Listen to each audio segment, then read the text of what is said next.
तो बताओ बच्चों क्या हाल चाल।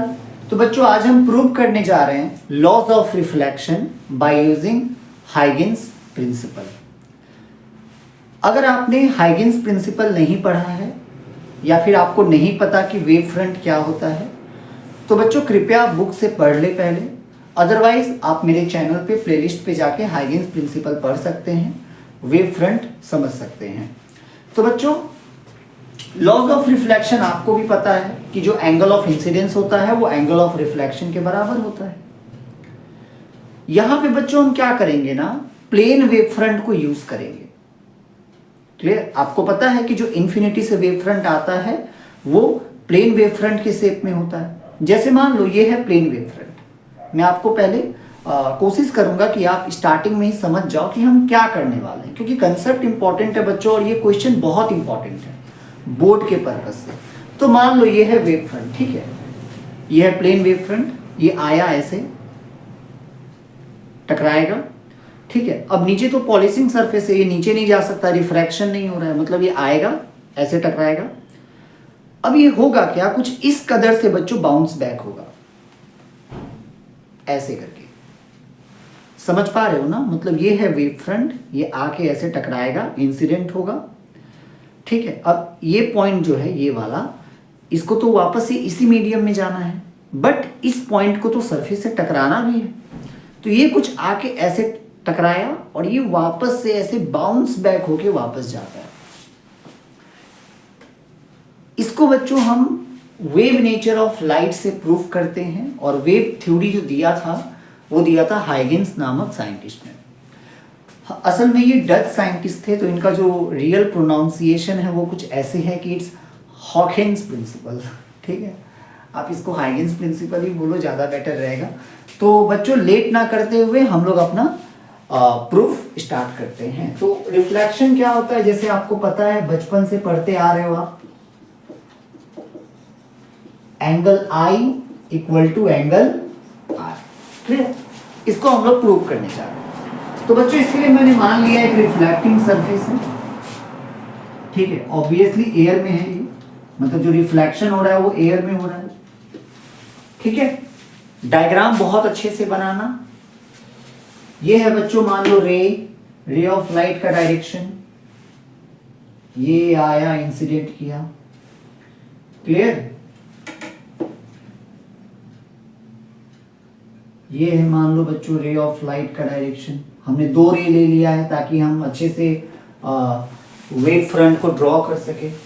तो ये है बच्चों रे ऑफ लाइट, और आपको पता है कि अगर हमारे पास रे ऑफ लाइट का डायरेक्शन है तो वेव फ्रंट बनाना तो बहुत आसान है, परपेंडिकुलर खींच दो उसका, है ना। तो ये है बच्चों मान लो वेव फ्रंट।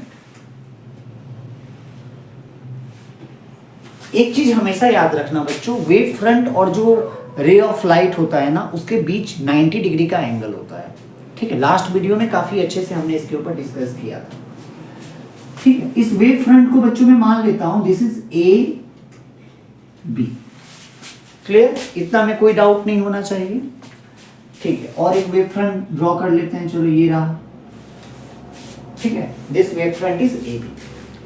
अब आपको पता है कि ये जो ए पॉइंट जो है ये तो सरफेस से टकरा गया। अब यहां पे सर एंगल ऑफ इंसिडेंस कौन होगा? कोई भी चीज रटना नहीं है, देखो अच्छे से समझो इस चीज को। ये है बच्चों रे ऑफ लाइट, चलो मैंने यहां पे ड्रॉ कर दिया। ये है बच्चों रिफ्लेक्टिंग सरफेस, ठीक है, और ये है नॉर्मल। एक बात बताओ, आप इसी को बोलते हो एंगल ऑफ इंसिडेंस, आप इसी एंगल को बोलते हो ना एंगल ऑफ इंसिडेंस। ये है नॉर्मल और ये है रिफ्लेक्टिंग सरफेस, क्लियर। अब एक बात बताओ, ये जो वेव फ्रंट है देखो वो कुछ ऐसे है ना, समझने की कोशिश करो। ये है वेव फ्रंट ए बी,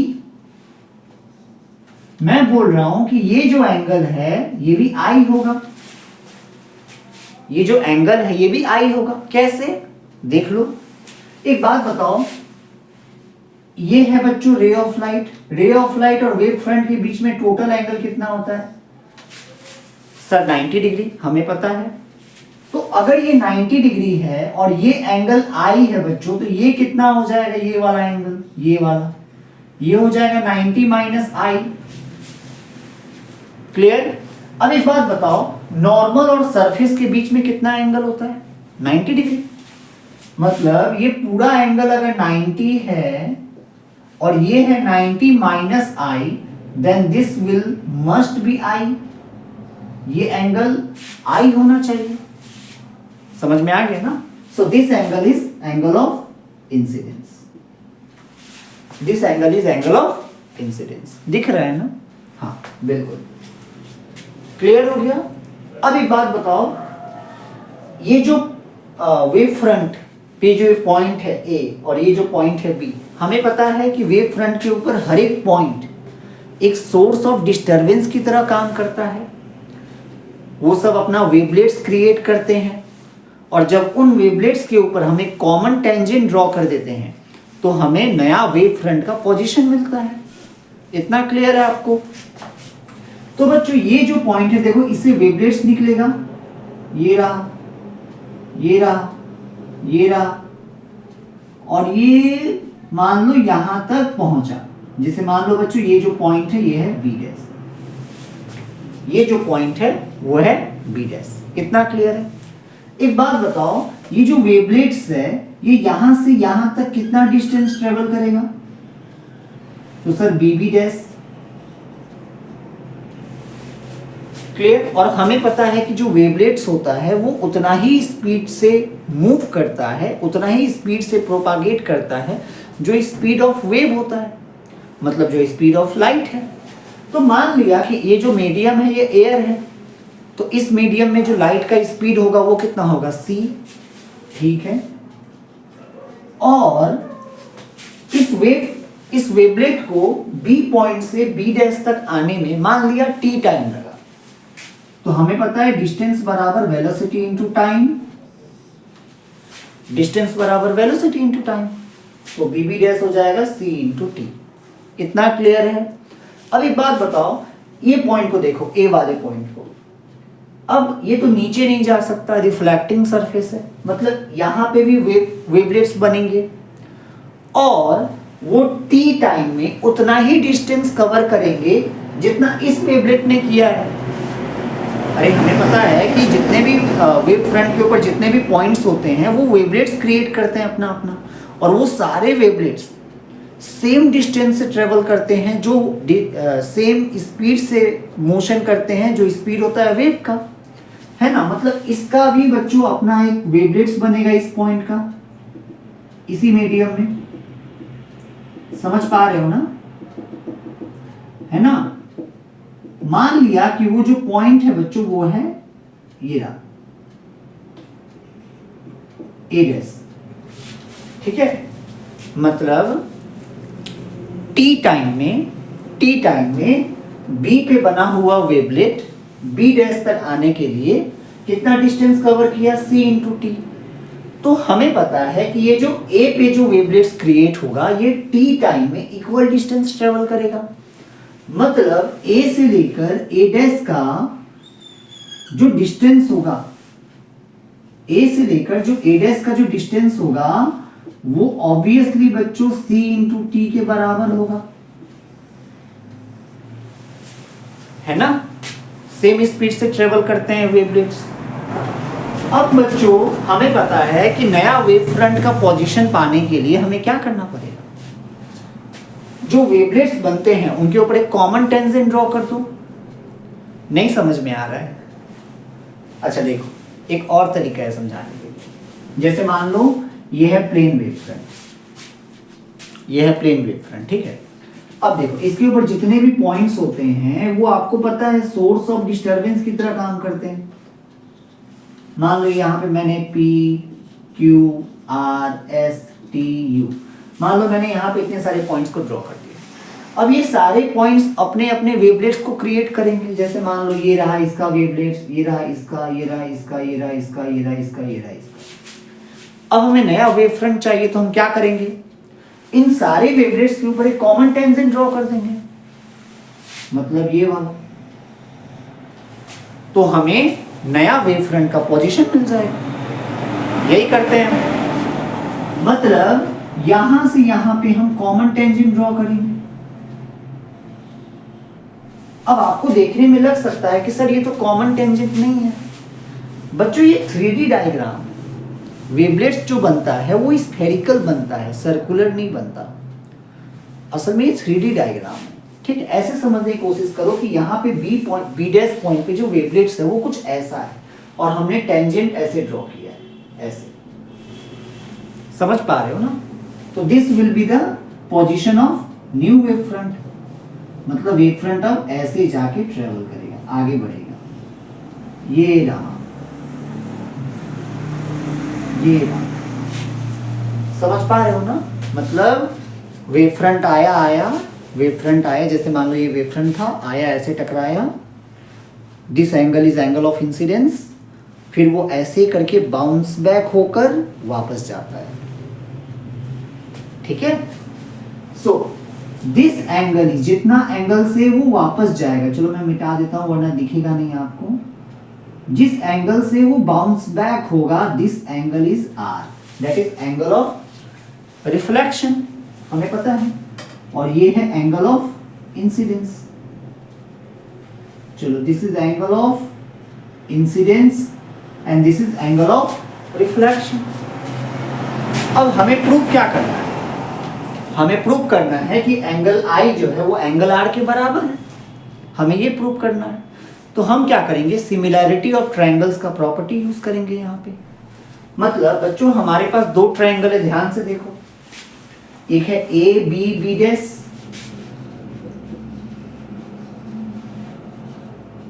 ठीक है। ए बी बी डैश में देख लो एक बार। सर ये एंगल 90 डिग्री है, ऑब्वियसली ये एंगल 90 डिग्री है। एंगल बी जो है वो 90 डिग्री है ना? ठीक है। अब ए बी डैश जो है बच्चों वो दोनों ट्रायंगल में देखो कॉमन है। ये जो ए बी डैश है देखो वो दोनों ट्रायंगल में कॉमन है। ए बी डैश जो है वो दोनों ट्रायंगल में कॉमन है। इसके बाद देखो ये जो ए डैश है वो ए डैश बी डैश के बराबर है ना। रिफ्लेक्शन है, जितना डिस्टेंस ये जो बी पॉइंट पे जो वेवलेट ट्रेवल करेगा टी टाइम में, उतना ही डिस्टेंस ट्रेवल करेगा ए पॉइंट पे जो वेवलेट्स क्रिएट होगा टी टाइम में। मतलब कहने का मतलब ये हो गया कि ये जो ए डैश है ये ए डैश बी डैश के सॉरी ये जो बी बी डैश है, हाँ ये जो बी बी डैश है वो एग्जैक्टली इक्वल होगा ए डैश का। ये जो बी बी डैश है मतलब बी पे बना हुआ वेवलेट टी टाइम में इतना डिस्टेंस ट्रेवल करेगा, ए पे बना हुआ वेवलेट टी टाइम में इतना डिस्टेंस ट्रेवल करेगा। एंड वी नो दैट दोनों डिस्टेंस इक्वल होगा। मतलब ये जो बी बी डैश होगा वो इक्वल होगा ए डैश का। ठीक है। तो हमने यहाँ पे दो ट्रायंगल यूज किया है। कौन कौन? Triangle A B B dash और A dash B dash. A dash B dash, A dash B dash. अब देखो अगर हमारे पास दो ट्रायंगल हो, दोनों में 90 डिग्री का एंगल हो, इसमें भी ये देखो 90 डिग्री, ये रे ऑफ लाइट और वेव फ्रंट के बीच का एंगल, ठीक है। Angle B equal to angle A dash, देखो दोनों में 90 डिग्री है। ए बी डैश कॉमन है, B B dash A dash दोनों में कॉमन है। तो हमें पता है बाई RHS, है ना, बाई RHS क्राइटेरिया दोनों सिमिलर है, मतलब दोनों कॉन्ग्रुएंट है ना। दोनों में देखो राइट एंगल है, प्लस एक साइड कॉमन है और एक साइड इक्वल है, तो मतलब दोनों कॉन्ग्रुएंट है। Then we can say that these angles are must be equal, क्योंकि दोनों ट्रायंगल कॉन्ग्रुएंट हैं। तो bye RHS criteria we can say angle I equal to angle R।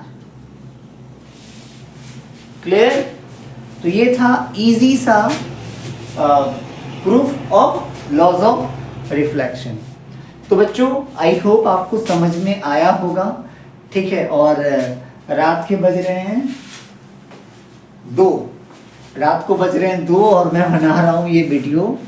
तो बच्चों एक इम्पोर्टेंट तो नहीं बट एक छोटा सा बात था जो आपसे कहना था कि आज मैं सोच रहा था वीडियो बनाने के लिए यंग्स डबल स्लिट एक्सपेरिमेंट के ऊपर, बट मुझे ख्याल आया कि मैंने तो लॉज ऑफ रिफ्लेक्शन और लॉज ऑफ रिफ्रैक्शन पे बनाया ही नहीं है वीडियो। तो मैं जैसे ही वीडियो बनाने के बारे में सोच रहा था तो एक कमेंट आया था, ठीक है। वो कमेंट में लिखा हुआ था, एक स्टूडेंट था जो स्टूडेंट है शायद, जिसने लिखा हुआ था कि तुम बहुत अच्छा पढ़ाते हो, तुम्हें एलिन में या पीडब्ल्यू में या विद्यांतु में ट्राई करना चाहिए, अदरवाइज़ तुम अपने टैलेंट को वेस्ट कर रहे हो। तो पहले तो बहुत बहुत धन्यवाद ऐसा कमेंट करने के लिए, तुमने इतना अच्छा कमेंट किया, मुझे अच्छा लगा। बट मैं एक बात दिल से कह दूं बच्चों कि मुझे पढ़ाना यहाँ से अच्छा लगता है, इसलिए मैं पढ़ाता हूँ। यही रीज़न है बच्चों कि मैं कभी भी लाइक एंड सब्सक्राइब के लिए नहीं बोलता। अगर आपको अच्छा लगेगा तो आप ज़रूर सब्सक्राइब करोगे, ज़रूर लाइक करोगे, और अगर नहीं भी करोगे देन क्या हो गया। मुझे पढ़ाना अच्छा लगता है इसीलिए मैं पढ़ाता हूँ। आप खुद देखो ना, अभी 2 बज रहे हैं, मुझे क्या शौक चढ़ा है रात भर जग के वीडियो बनाने का? नहीं, बट मुझे अच्छा लगता है पढ़ाना, ठीक है। मुझे कोई फेम वगैरह नहीं चाहिए कि 1000 सब्सक्राइबर हो गया या 1 लाख सब्सक्राइबर हो गया तो मेरा वो कौन सा प्ले बटन आता है नहीं पता मुझे, ठीक है। मुझे कुछ भी नहीं पता यूट्यूब के बारे में कि कितना सब्सक्राइबर होने पे, कितना व्यू होने पे क्या होता है, कुछ भी नहीं, ठीक है। सो लिटरली मैं मन करता है मुझे पढ़ाने का। अगर भगवान ने, अगर माँ सरस्वती ने अगर मुझे थोड़ा सा भी नॉलेज दिया है, और अगर इस नॉलेज को यूज़ करके अगर मेरे कारण किसी एक बच्चा का भी अगर जीवन बदल जाता है, अगर वो ब्राइट स्टूडेंट बन जाता है, तो इससे खुशी की बात मेरे लिए और क्या हो सकती है, ठीक है। सो अच्छे से पढ़ाई करते रहे, अपना ख्याल रखें, गुड बाय।